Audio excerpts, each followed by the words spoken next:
গাঁয়ের পাঠশালার মাস্টার মশাই ঋষিনাথ ভদ্র সকাল সকাল বাড়ি থেকে বেরিয়ে পড়ল। সূর্যদেব তখনও তেমন আলো ফোটায়নি, চারিদিক অন্ধকারই বলা চলে।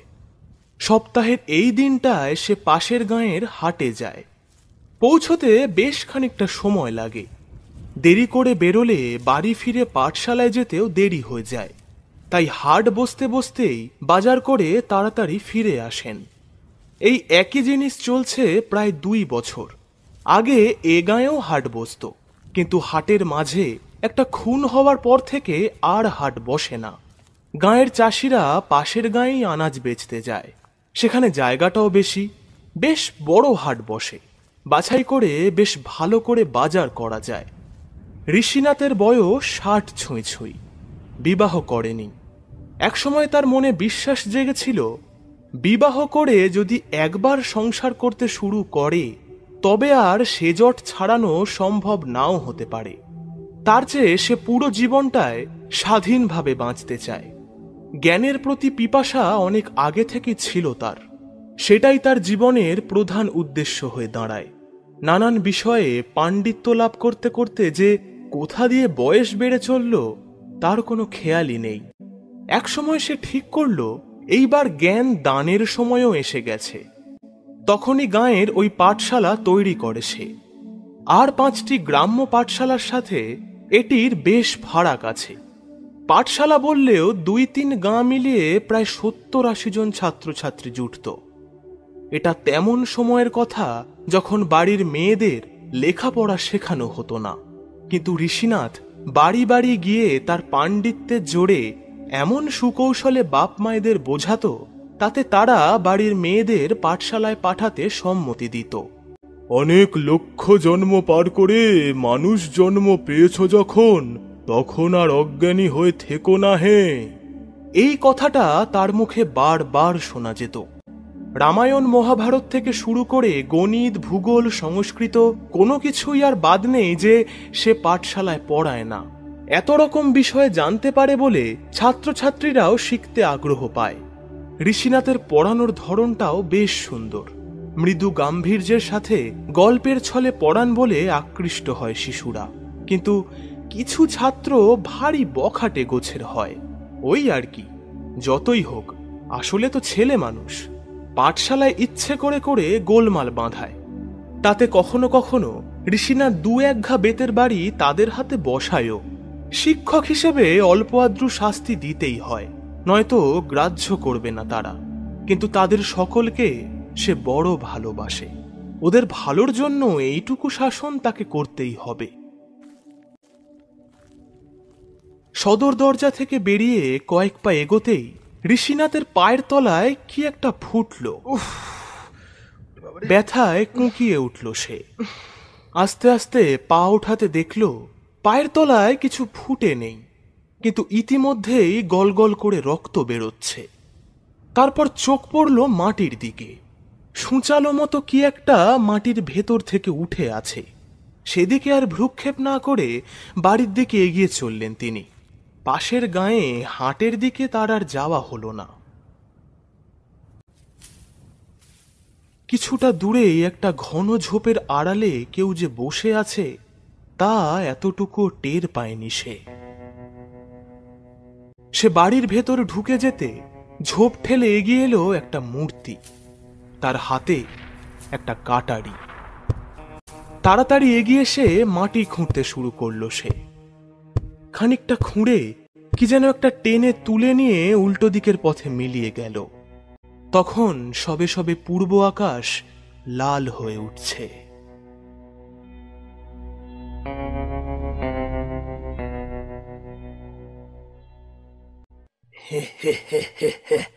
পেয়েছি, এবার তোকে মজা বুঝাবো মাস্টার। বক্রবীর সজারুর কাঁটার মাথায় লেগে থাকা রক্ত একটি কালো কাপড়ে মুছতে মুছতে বলে উঠল কথাগুলি। এটাই সেই কাঁটাখানা যেটা ঋষিনাথ মাস্টারের বাড়ির পথে এসে পুঁতে রেখেছিল। হিসেব মতো কাজ ঠিক ঠিকই হয়েছে। এখন কেবলমাত্র কয়েকদিনের অপেক্ষা। এইবার একটু একটু করে সব মিটিয়ে নেবে সে। দিন চারেক আগের কথা। পাশের গাঁয়ের সুবোধের ছেলে বাদল সেদিন এ গাঁয়ের ঋষিনাথের পাঠশালা থেকে বাড়ি ফেরার পথে বাঁশপুকুরের পাশে যে চাতালটা আছে সেখানে বসে ফুঁপিয়ে ফুঁপিয়ে কাঁদছিল। আর ঠিক সেই সময়েই সামনের পথ দিয়ে হেঁটে যাচ্ছিল একটি লোক। সেটা আর কেউ নয়, ছিল এই বক্রবীর। বাদলকে কাঁদতে দেখে সে তার দিকে এগিয়ে এসে জিজ্ঞেস করে, রে বেটা, কি হয়েছে রে? কাঁদছিস কেনে? বাদল প্রথমটায় কিছু বলেনি, কেবল মাথা ঝুঁকিয়ে ফুঁপিয়েই চলেছে। বক্র ওর পাশে বসে আবার জিজ্ঞেস করে, রে কাঁদলেই কি সব মিটে যাবে নাকি? তার চেয়ে আমায় বল। কথা বলতে বলতে হঠাৎ তার চোখ যায় বাদলের হাতের পাতার দিকে। দুই হাতের পাতাই লাল হয়ে আছে। কিছু একটা আন্দাজ করে বক্র জানতে চায়, রে তোর হাতগুলো এমন লাল হয়ে আছে যে কেউ মারধর করলো নাকি? এই কথাটা শোনার পর বাদল মুখ খুলল। গো দাদু, আমার পাঠশালার মাস্টার মশাই মেরেছে। আমার একদম ভালো লাগে না পাঠশালায় যেতে, তবু জোর করে বাড়ি থেকে পাঠায়, জানো তো। মাস্টার মশাই খুব খারাপ, খালি খালি মারে। আগের দিনও শাস্তি দিয়েছিল। এই বলে সে আবার ফুঁপাতে থাকলো। আসলে হয়েছে কি, বাদল হলো পাঠশালার মহা পাজি ছাত্রদের মধ্যে অন্যতম। পাঠশালা চলাকালীন কারুর চুল ধরে টানে, কারুর গায়ে মাটি লাগিয়ে দেয়, কখনো বা কারুর সাথে ঝগড়া বাঁধিয়ে আঁচড় কামড়ও বসায়। আর এমনটা করলেই অন্য ছাত্রছাত্রীরা মাস্টার মশাইকে অভিযোগ জানায়। তখনই ঋষিনাথ দু এক ঘা বেতের বাড়ি বসিয়ে দেয়। এ প্রায় নিত্যদিনের ঘটনা। রোজ রোজ এমন হলে কারই বা আর ভালো লাগে। তাই আজ শাস্তি দেওয়ার সময় একটু রেগেই গিয়েছিলেন মাস্টার মশাই। তাই বেতের ঘাখানা একটু জোরেই হয়ে গিয়েছিল। বাদলের কথা শোনার পর বক্র তাকে জিজ্ঞেস করল, এখন তবে কি ঠিক করেছিস? কি করবি? বাদল গায়ের ফতুয়া দিয়ে চোখ মুছতে মুছতে বলল, আমিও মারবো। এমন মারবো না, এক ঢেলা দিয়ে মাথা ফাটিয়ে দেবো একদম। রে বলিস কি রে বেটা? ওরে মাস্টারকে মারলে যে পাঠশালায় গেলে তোকে আবার শাস্তি দিবে, তোর বাড়িতেও নালিশ করতে পারে। ও সব জানি না, আমি ওকে মারবই। এমন মারবো যাতে পাঠশালাই বন্ধ হয়ে যায়। কিন্তু তুই যে ছোট মানুষ রে, এসব করতে গিয়ে বিপদ বাঁধিয়ে বসবি। তাহলে কে করবে? তুমি করবে? তুমি আমার ওই মাস্টার মশাইকে শাস্তি দাও, তাহলে আমি আর কিছু করব না। এই কথা শুনে বক্র একটু মজা পেয়ে বলল, আরে আমি যদি তোর মাস্টারকে সাজা দেই তবে তবে আমি কি পাবো? কি চাই তোমার? চাই তো অনেক কিছুই রে বেটা, তবে তবে আপাতত একটা মাথা গোজার জায়গা চাই। আমার যে ঘর বাড়ি নেই রে, তোর কাজ করে দিলে কি তুই আমার একটা বাড়ি বানিয়ে দিতে পারবি? আমি কি করে তোমায় বাড়ি বানিয়ে দেবো? তার চেয়ে তুমি মাস্টার মশাইকে শাস্তি দিয়ে ওর বাড়িটাই নিয়ে নাও না। ও তো একাই থাকে ওই বাড়িটায়। বাদলের মুখে এই কথাটা শোনার পর একটু থমকে গেল বক্র। বাড়িতে একা থাকে এমনই একটা সুযোগ যে ও অনেক দিন ধরে খুঁজে বেড়াচ্ছিল। 2-3 গাঁ খুঁজেও এমন কোনো বাড়ি পায়নি যেখানে কেউ একা থাকে। একা মানুষের বাড়ি দখল করা অনেক সোজা জিনিস। কোনো রকম লোকটিকে সরিয়ে দিয়ে নাম ভাঁড়িয়ে তার কুটুমের পরিচয় একবার বাড়িতে ঢুকে পড়তে পারলেই আর কারুরই কিছু বলার থাকবে না।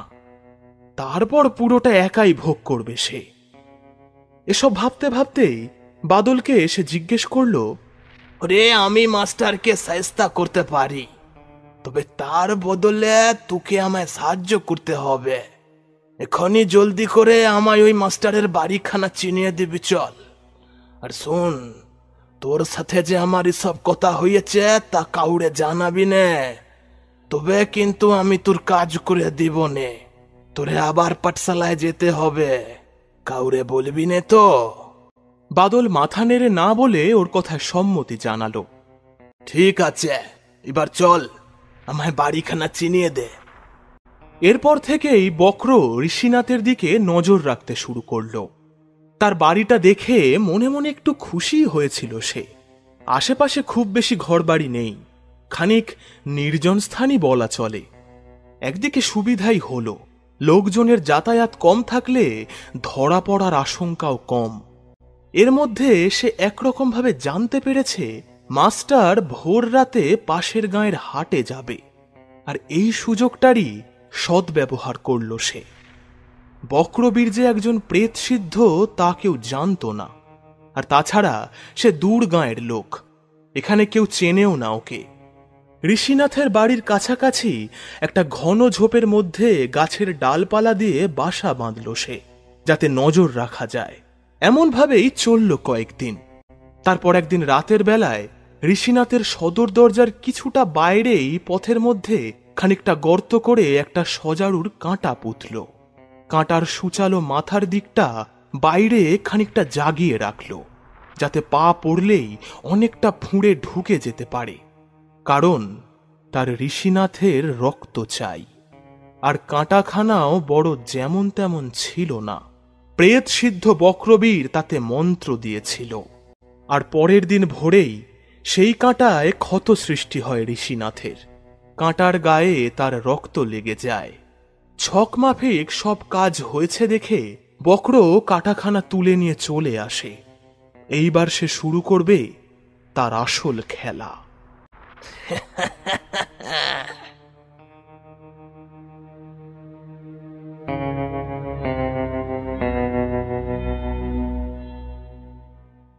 গাঁয়ের পাঠশালা থেকে আজ দুদিন হল ছাত্রছাত্রীরা ফিরে গেছে। ঋষিনাথ একেবারেই পা ফেলে হাঁটতে পারছে না। পায়ের তলার ক্ষতটায় এই 2 দিনে একটু একটু করে পচন ধরতে শুরু হয়েছে, কিন্তু এমন পচন ধরছে কেমন করে তা কিছুতেই বুঝতে পারছে না সে। তার বারবার মনে হচ্ছে বিষাক্ত কোনো কিছুতে পা দিয়েছিলেন কি, তাতেই কি একটু একটু করে বিষ ছড়িয়ে যাচ্ছে। অসহ্য ব্যথায় পা ছিঁড়ে যাচ্ছে যেন। আয়ুর্বেদ শাস্ত্রে তার খানিকটা জ্ঞান ছিল, সেই জ্ঞান কাজে লাগিয়ে এই ক্ষত হয়তো সে নিজেই সারিয়ে তুলতে পারত, কিন্তু তাতে কয়েকটা গাছের পাতা, শিকড় এসবের প্রয়োজন। এই পা নিয়ে সে এটার জোগাড় করবে কেমন করে? এক পায়ে খুঁড়িয়ে খুঁড়িয়ে কোন রকম পেট ভরানোর জন্য সিদ্ধ ভাত রেঁধে নিচ্ছে, কিন্তু ওসব শিকড় বাকড় জোগাড় করতে গিয়ে বাড়ির বাইরে বেরোলে পায়ে ধুলোবালি লেগে আরো হিতে বিপরীত হতে পারে। পায়ের তলাটা কেমন নীলচে বর্ণ ধারণ করেছে, ক্ষত স্থানটা পেকে গিয়ে একেবারে যাচ্ছে তাই অবস্থা। ভাগ্যিস বাঁশের লাঠিটা ছিল, ওটাতে ভর দিয়েই তো বাড়ির কাজকর্ম সে সারতে পারছে। তার শেষ জীবনটা যে এমনভাবে কাটবে এ কখনো আশাও করেনি ঋষিনাথ। অন্যদিকে বক্র তখন নিজের কাজেই মগ্ন। মাটির ওপর একটা বৃত্তাকার চক্র অঙ্কন করে তার 4 কোণে 4টি সরু সরু কাঠি পুঁতেছে। ছোট বড় আকারের গোল লম্বাটে 6টি মাটির ডেলা পাকিয়ে রেখেছে সেই বৃত্তাকার চক্রের মাঝে। সাথে সাথে রয়েছে সেই সজারুর কাঁটা ও রক্ত মোছা কালো কাপড় খণ্ডটি, এবং এগুলোর সামনে হাঁটু মুড়ে বসে কি সব বিড়বিড় করে চলেছে সে। সারা দুপুর পেরিয়ে মাঝ সন্ধে অবধি এসব করে উঠে দাঁড়ালো বক্রবীর। চারিদিকে অন্ধকার নেমে গেছে, সরব হয়ে উঠেছে ঝিঝিরা। আকাশে গোল থালার মতো চাঁদের আলো গাছের ডালপালা ভেদ করে আবছা আলো আঁধারিতে ছেয়ে রেখেছে ঝোপের ভেতরটা। এইবার যে কাজটি করতে হবে তার জন্যই মনে মনে প্রস্তুত হয়ে নিচ্ছে বক্র। কিছুক্ষণ চুপ করে স্থির হয়ে দাঁড়িয়ে থেকে আবার মাটির ওপর হাঁটু মুড়ে বসল সে। তার চোখ দুটো এখন বন্ধ। হাত বাড়িয়ে মাটিতে আঁকা চক্র থেকে এক এক করে সেই মাটির ডেলাগুলি নিয়ে রক্ত মোছা কাপড়টি দিয়ে পেঁচাতে থাকলো। একটু করে পেঁচ দেয়, আর হাতড়ে হাতড়ে কি যেন আন্দাজ করে আবার কাপড় জড়াতে থাকে। এমন করে বেশ কিছুক্ষণ চলার পর শেষবারের মতো আরো একবার হাত বুলিয়ে কিছু আন্দাজ করে সে। তারপর সেটি আবার বৃত্তাকার চক্রের মধ্যে নামিয়ে দেয়। এইবার ধীরে ধীরে চোখ খোলে বক্র। ঠোঁটের কোণে ফুটে ওঠে এক বাঁকা হাসি। একদম ঠিক ঠিকই হয়েছে। তবে মাটিতে আঁকা সেই বৃত্তাকার চক্রের মাঝে দেখা যাচ্ছে একটা কালো পুতুল। 6টি মাটির ডেলা একে অপরের সাথে জুড়ে তাতে শত্রুর রক্তমাখা কাপড় পেঁচিয়ে বানাতে হয় এই পুতুলটি। এটা এখন কেবল দেহ তৈরি হয়েছে। এতে চোখ, নাক, মুখ সব একে একে আঁকতে হবে। তারপর পূর্ণ প্রাণ প্রতিষ্ঠা করে নামকরণ হওয়ার পর এই পুতুলটির নাম হবে ঋষিনাথ ভদ্র। এখন কেবল শিরদাঁড়াটা স্থাপন করতে হবে। বেশি দেরি করল না বক্রবীর। চক্রের মধ্যে থেকে সেই সজারুর কাঁটাখানা হাতে তুলে নিয়ে চোখ বুজে কিছু বিড়বিড় করে তা সেই পুতুলটির ঘাড়ের কাছে ঢুকিয়ে ঠেলে একদম কোমর অবধি নামিয়ে দেয়। ঋষিনাথের রক্ত লাগা সেই কাঁটা এখন শিরদাঁড়া হয়ে উঠল সেই পুতুলটির।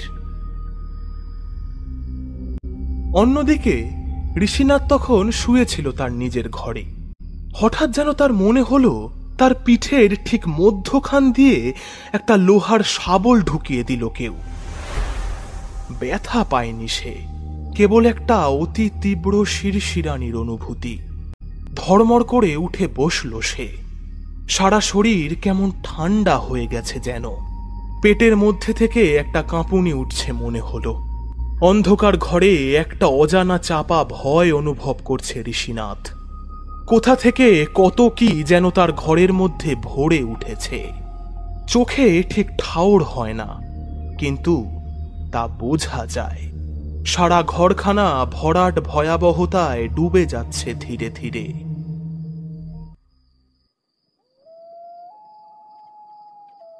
অপ্রত্যাশিত অঘটনটা ঘটল পরদিন নিশি রাতে। বক্রবীর সেই পুতুলটায় চোখ মুখ এঁকে ফেলেছিল। পূর্ণ প্রাণ প্রতিষ্ঠা করে নামকরণও হয়ে গেছে। মাটির ওপর বেশ খানিক সিঁদুর ও শুকনো লঙ্কা ছড়িয়ে সেই পুতুলটিকে তার ওপর শুইয়ে দিল। তার চার কোণে 4টি সিঁদুর মাখানো পুষ্ট পাতি লেবু। এই প্রক্রিয়াকে বলে শয্যা তৈয়ারি। শত্রুকে চারিদিক থেকে বেঁধে ফেলতে এই ক্রিয়া প্রয়োগ করা হয়। এইবার বক্র তার দুহাত শূন্যে ঘুরিয়ে ঘুরিয়ে কি সব বিড়বিড় করতে থাকলো। দেখে মনে হচ্ছে বাতাসে যেন আলপনা দিচ্ছে সে। এমন বেশ কিছুক্ষণ করার পর একটা গন্ধ এলো নাকে, পোড়া শুকনো লঙ্কার গন্ধ। মাটিতে পড়ে থাকা লঙ্কাগুলি থেকে ধোঁয়া উঠতে দেখা গেল, কিন্তু এতটুকু আগুন তাতে ছোঁয়ানো হয়নি এবং সেই ধোঁয়া ঈষৎ লালচে। অপরদিকে ঋষিনাথের ঘরেও ভরে উঠেছে এক ঝাঁঝালো গন্ধ। কেউ মোম জ্বালিয়ে দিয়ে রক্ত পোড়াচ্ছেন। ব্যথার কারণে ঋষিনাথের ঘুম বড়ই কাঁটা ছেঁড়া হয়ে গেছে কয়দিনে।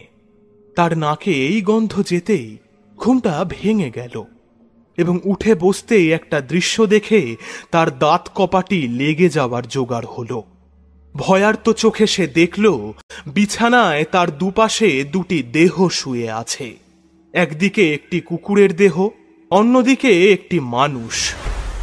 কিন্তু যেটা দেখে সবচেয়ে বেশি ভয় পেয়েছে তা হলো মানুষের ধরে একটি কুকুরের মাথা আর কুকুরের ধরে একটি নরমুণ্ড। একেবারে কঙ্কালসার অবস্থা সেই মুণ্ডের এবং মিশমিশে কালো সেই মুখ। সাংঘাতিক ভয়ে কুঁকিয়ে উঠল ঋষিনাথ। এসব তার সাথে কি হচ্ছে? কোন রকম বিছানা ছেড়ে নেমে 2 পা এগোতেই প্রচন্ড ব্যথায় শরীর কাঁপিয়ে ঘরের দাবার ওপর মুখ থুবড়ে পড়ল সে। মাথায় আঘাত পেয়ে তৎক্ষণাৎ জ্ঞান হারালো। অন্যদিকে বক্রবীর তখন সেই পুতুলটিকে হাতে তুলে নিয়ে তার গলায় একটি সাবুর মালা পরিয়ে দিল। আজ রাতের চাঁদ অস্ত গেলেই এই পুতুলটি ব্যবহারের জন্য একেবারে প্রস্তুত হয়ে যাবে, আর তারপরই এক এক করে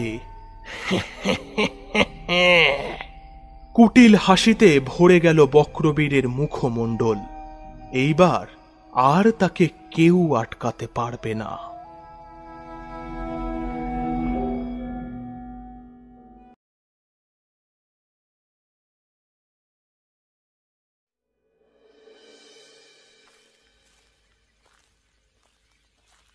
সূর্য তখন মাথার উপর উঠতে বেশি দেরি নেই।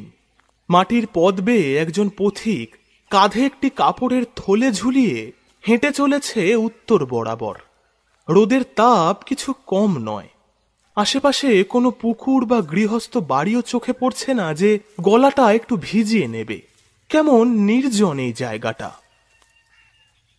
বাঁয়ের বাঁকটা পেরিয়ে কিছুটা এগোতে খানিকটা দূরে একটা বাড়ি চোখে পড়ল। মাটির দেয়াল তোলা বাঁশ খড়ের মাঝারি আকারের বাড়ি, চারিপাশে আলগা পাতলা ঝোপ জঙ্গল। একটু দ্রুত পায়েই এগিয়ে চলল লোকটি।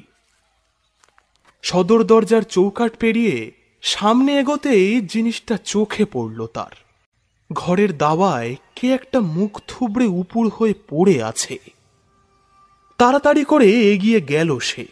সামনে গিয়ে দেখল শুধু পড়েই নেই, তার এক পা দিয়ে রক্ত গড়িয়ে জবজব করছে মাটির মেঝে।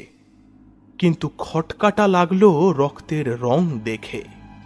এ যে একেবারে কুচকুচে কালো। তারপর ক্ষতস্থানে ভালো করে নজর দিতে চোখ কপালে উঠল তার।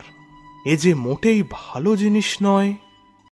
তৎক্ষণাৎ নিজের থলে হাতড়ে একদলা কর্পূরের মতো কি বের করে পড়ে থাকা লোকটির মাথার ওপর 2-3 পাক ঘুরিয়ে চেপে ধরল সেই পচন ধরা ক্ষতস্থানে। অচৈতন্য অবস্থাতেই লোকটির শরীর ঝাঁকুনি দিয়ে কেঁপে উঠল যেন। বেশ কিছুক্ষণ অমনভাবে পড়ে থাকার পর তার শরীরে অল্প অল্প স্পন্দন লক্ষ্য করা গেল। একটু একটু করে জ্ঞান ফিরতে উঠে বসল সে। পায়ের ব্যথাটা যেন অনুভূত হচ্ছে না আর। ক্ষতস্থানটা কেমন অবশ হয়ে গেছে মনে হচ্ছে। তার সামনে বসে থাকা সেই আগন্তুককে আবছা কণ্ঠে বলে উঠল, আপনি আপনি কে? অধমের নাম পণ্ডিত, তান্ত্রিক দুর্গা শঙ্কর পণ্ডিত।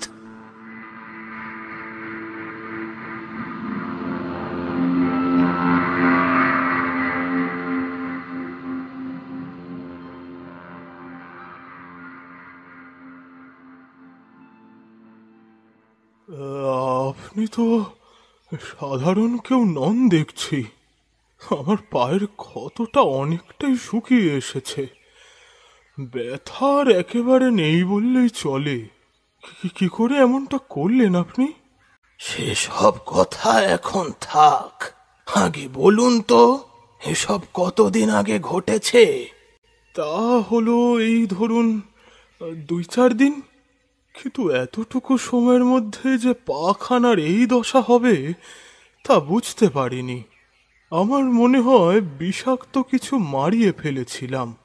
বিষাক্ত নয়, বিষ মন্ত্র। আগে বিষ মন্ত্র?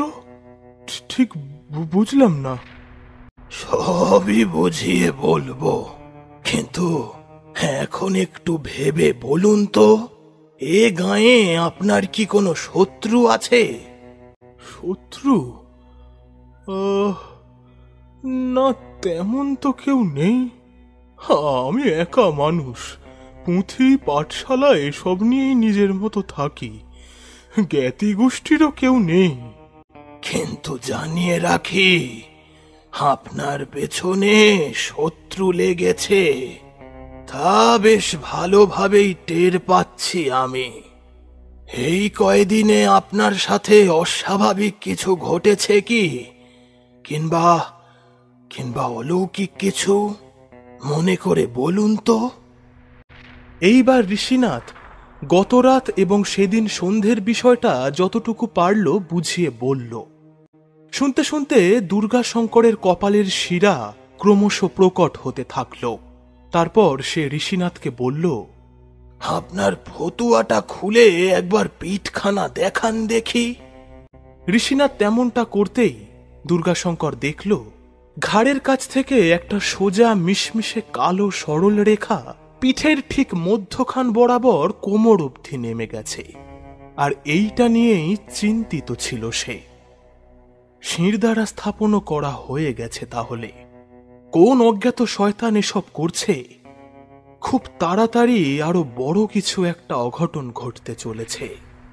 ঋষিনাথের দেহ বন্ধন করেও কাজ হবে না। যে সর্বনেশে জিনিস শরীরের ভেতরে শিরদাঁড়া আঁকড়ে বসে আছে তাকে বাইরে দিয়ে বেঁধেও লাভ নেই। এমনটা কে করছে তা জানতে পারলেও তড়িঘড়ি কিছু একটা করা যেত। কিন্তু একটু চিন্তায় পড়ল দুর্গাশঙ্কর। এলোপাথারি কিছু করা যাবে না। সঠিক হদিশ পেতে গেলে আরো খানিক কষ্ট সহ্য করতে হবে ঋষিনাথকে। কিন্তু কথাটা তাকে জানায় কেমন করে? জানলে যদি আরো ভেঙে পড়ে? একেই মানুষটার মনের অবস্থা ভালো নয়। তখনকার মতো বিষয়টা চেপে গেল দুর্গাশঙ্কর। আজ রাতের মধ্যেই কিছু একটা ব্যবস্থা করে প্রস্তুত থাকতে হবে। বলা তো যায় না, আজ রাতেই হয়তো। দুর্গাশঙ্কর ঋষিনাথকে বলল, আপনার পিছনে যে বিপদ লেগেছে তাকে খণ্ডাতে গেলে আমায় এখানে থাকতে হবে। আপনার কোনো অসুবিধে নেই তো? তাতে ঋষিনাথ আপত্তি তো করলই না, উল্টে দুর্গাশঙ্করকে বলল, কি বলছেন কি? আপনার জন্যই আবার নতুন করে বাঁচার আশা ফিরে পেয়েছি। আপনি যতদিন দরকার এখানে থাকুন, আমার কোনো অসুবিধে নেই। বেশ, তবে এখন আমায় একটু বেরোতে হবে। কিছু জিনিস জোগাড় করার আছে। আপনি বাড়িতেই বিশ্রাম করুন, আমি ঠিক সময় মতো ফিরে আসব। এই বলে দুর্গাশঙ্কর দাওয়া ছেড়ে উঠে সদর দরজার বাইরে বেরিয়ে গেল। কিছুক্ষণ এই দিক ওদিক করতে অনতি দূরে একটি কুকুর চোখে পড়ল তার। গাছের ছায়ায় গুটিসুটি দিয়ে ঘুমোচ্ছে। হঠাৎ করে দুর্গাশঙ্করের চোখ দুটো একটু ঝলক দিয়ে উঠল মনে হলো। এক দৃষ্টে সেদিকে তাকিয়ে থাকতে থাকতে মনে মনেই যেন বলে উঠল, হ্যাঁ ঠিক তো, একেই তো কাজে লাগানো যায়। সেটাই করা যাক বরং। এমনটা ভেবে সে পায়ে পায়ে এগিয়ে চলল কুকুরটির দিকে। নির্বিকার ভাবে তখনও সে গাছের তলাতেই শুয়ে আছে। কাছাকাছি পৌঁছে হাঁটু মুড়ে বসল দুর্গাশঙ্কর। তারপর আলতোভাবে কুকুরটির মাথায় হাত বোলাতেই সে জেগে উঠল। ততক্ষণে দুর্গাশঙ্করের হাত কাঁধের থলের মধ্যে ঢুকে গিয়েছে। তার থেকে চ্যাপ্টা আকারের কালো বীজের মতো কি একটা বের করে অন্য হাতের মুঠোতে ধরে রইল সে। এদিকে কুকুরটা ভেবেছে সে বোধহয় থলে হাতরে কোনো খাওয়ার বের করছে। দুর্গাশঙ্কর উঠে দাঁড়িয়ে গাছের ছায়া থেকে বেরিয়ে এলো। সাথে সাথে কুকুরটা উঠে তার দিকে এগিয়ে আসতেই কুকুরটির ছায়া পড়ল মাটির ওপর। আর তখনই দুর্গাশঙ্কর বীজ ধরে থাকা হাতটি নিজের মুখের কাছে নিয়ে কিছু একটা বিড়বিড় করে সেই বীজটি ছুঁড়ে দিল কুকুরটির ছায়ার ওপর। এবং তখনই দেখা গেল সেই অত্যাশ্চর্য অদ্ভুত জিনিসটি। কুকুরটি নড়াচড়া করলেও মাটির ওপর পড়ে থাকা সেই ছায়াটি এতটুকুও নড়ছে না। মৃদু হেসে দুর্গাশঙ্কর বলে উঠল, এই তো কাজ হয়েছে। কিছুক্ষণ দাঁড়িয়ে থাকার পর খাবারের আশা নেই দেখে কুকুরটি আবার গাছের ছায়ায় গিয়ে শুয়ে পড়ল। কিন্তু মাটিতে পড়া তার সেই ছায়া তখনও আগের মতোই স্থির। এইবার দুর্গাশঙ্কর আবার মাটির ওপর হাঁটু মুড়ে বসে দুই হাতের বৃদ্ধাঙ্গুলের মাথায় মাথায় ছুঁয়ে কিছুক্ষণ চোখ বুজে কিছু একটা করল। তারপর ছায়ার ওপর রাখা সেই কালো বর্ণের চ্যাপ্টা বীজটি কুড়িয়ে নিজের কোমরের কোঁচড়ে মুড়ে রাখল। এদিক সেদিক ভালো করে চোখ বুলিয়ে ফিরে চলল ঋষিনাথের বাড়ির দিকে। আর তার পিছন পিছন মাটির ওপর চলল সেই কুকুরের ছায়াটি। আশেপাশে লোকজন একেবারেই নেই, সেই জন্যই এত সহজে কাজটা করতে পারল সে। নয়তো সাধারণ মানুষের চোখে এই দৃশ্য ধরা পড়লে তারা অবাক তো হতোই, সাথে সাথে ভিড়মি খাওয়াও কিছু আশ্চর্য ছিল না। অন্যদিকে বক্রবীর তখন নানান জিনিসপত্র হাতের কাছে গুছিয়ে রাখছে, কারণ আজ রাত থেকেই আসল কাজ শুরু করবে সে। বেশ কিছু লৌহ শলাকা একতাল সিঁদুর মাখা ভিজে মাটির মধ্যে পুঁতে রেখেছে। এই শলাকাগুলো দিয়েই এক এক করে ঋষিনাথকে ধ্বংস করবে সে। নিজের দক্ষিণ হস্তের কবজিতে 51টি শুকনো লঙ্কা সুতো দিয়ে গেঁথে একটি মালার মতো বানিয়ে বেঁধে নিয়েছে। প্রতিটি শুকনো লঙ্কার গায়ে লাল সিঁদুরের ছিটে। মাটি দিয়ে একটি ছোট বৃত্তাকার ঢিবি বানিয়ে তার ওপর শুইয়ে রেখেছে সেই পুতুলটি।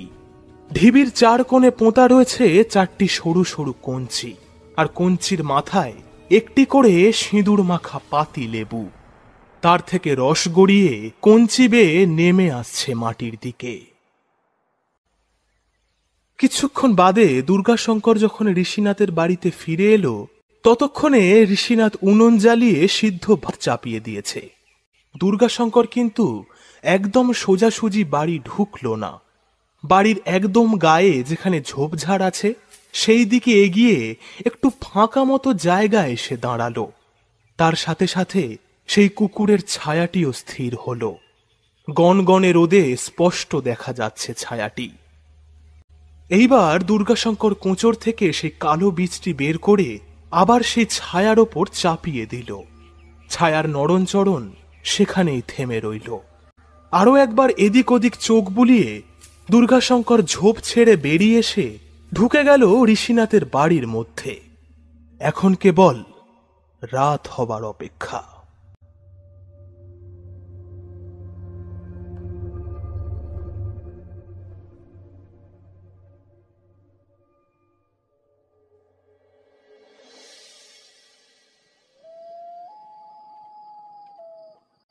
আপনি কিছু ভাববেন না, নিশ্চিন্ত হয়ে শুয়ে পড়ুন। পায়ে কি আর ব্যথা অনুভব হচ্ছে? আগে না, ব্যথা আর লাগছে না। ক্ষতস্থানখানাও প্রায় শুকিয়েই গেছে বলা যায়। আপনি সত্যি জাদু জানেন মশাই। এত পুঁথি পুস্তক ঘেটেও এমন জ্ঞান আমি অর্জন করতে পারিনি। অমন বিষাক্ত ক্ষত যে কেউ এক নিমেষে সারিয়ে তুলতে পারে তার এতটুকু আন্দাজ ছিল না আমার। আয়ুর্বেদকে কাজে লাগালেও এত তাড়াতাড়ি এ জিনিস সম্ভব নয়।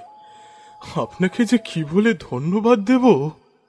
আরে থামুন থামুন, আপনি যেমন বলছেন তেমন কেউ আমি নই। ওই একটু আধটু বিদ্যে যা আয়ত্ত করতে পেরেছি তা দিয়েই মানুষের সাহায্য করতে চেষ্টা করি আর কি। আপনি আর দেরি করবেন না, যান ঘরে গিয়ে শুয়ে পড়ুন। তাও না হয় যাচ্ছি, কিন্তু আপনি? আমি আজ রাতটা ঘরের বাইরেই কাটাবো। তবে আরো একটা কথা বলে দি, রাতে যাই দেখুন বা যা কিছুই হয়ে যাক না কেন, ঘরের বাইরে কিন্তু বেরোবেন না। আমি বাইরে দিয়ে দরজায় শিকল তুলে দিচ্ছি। এরপর ঋষিনাথ ঘরে ঢুকে যায়। পরিষ্কার চাঁদের আলোয় ঝোপের ভেতরটা আবছা আবছা দেখা যাচ্ছে। মাটির ওপর হাঁটু মুড়ে মাথা ঝুঁকিয়ে বসে আছে বক্রবীর। কপালে পোড়া ছাইয়ের সাথে মেশানো লাল সিঁদুরের তিলক। বুকের ঠিক মাঝে একটি বৃত্তাকার চক্র আঁকা রয়েছে। এক মনে কিছু একটা বিড়বিড় করে চলেছে সে। একটু একটু করে সময় এগিয়ে চলেছে।